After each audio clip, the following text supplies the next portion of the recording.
तारिणीच्या वाढदिवसाला तिच्या आईच्या हत्येचं गूढ उलगडणार. तारिणी मालिकेचे येथे भाग खूपच इंटरेस्टिंग असणार आहे.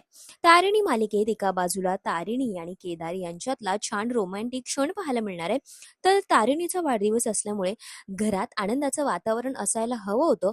मात्र त्यांच्या घरात वेगळाच राडा सुरू झालाय. केदारला तारिणीचा वाढदिवस खास बनवायचा असतो, तिच्यासाठी सरप्राईज द्यावं, तिच्यासाठी हा दिवस खूप आनंदाचा जावा अशी त्याची इच्छा असते. मात्र पद्मिनी केदारच्या या निर्णयाला स्पष्टपणे विरोध करते.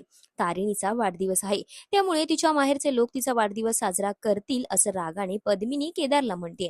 आता आता एकाच घरात राहणाऱ्या तारिणीला पद्मिनीने खूपच पर्क केलंय. त्यामुळे पद्मिनीच्या अशा वागण्यामुळे पुन्हा एकदा घरात वादाची ठिणगी पडणार आहे.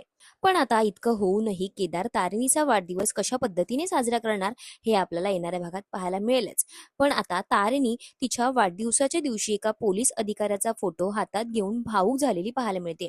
हा फोटो दुसऱ्या तिसऱ्या कोणाचा नसून तिच्याच आईचा आहे.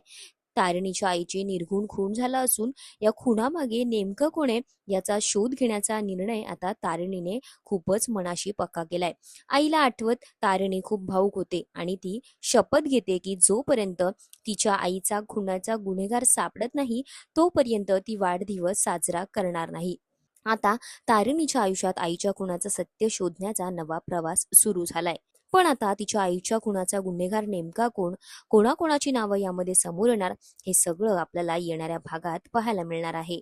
त्यामुळे तारिणी ही मालिका सध्या खूपच इंटरेस्टिंग फेजवर आहे. तुम्हाला तारिणी मालिकेतले हे ट्विस्ट आवडतायत का? कॉमेंटमध्ये नक्की कळवा. आणि तुम्हाला काय वाटतं, खरा गुन्हेगार कोण असेल त्याचं नाव सुद्धा आम्हाला कॉमेंटमध्ये नक्की कळवा. अशाच मालिकांचे ताजे अपडेट्स जाणून घेण्यासाठी मालिका बझ मराठीला आत्ताच सबस्क्राईब करा आणि बेल आयकॉन प्रेस करायला विसरू नका.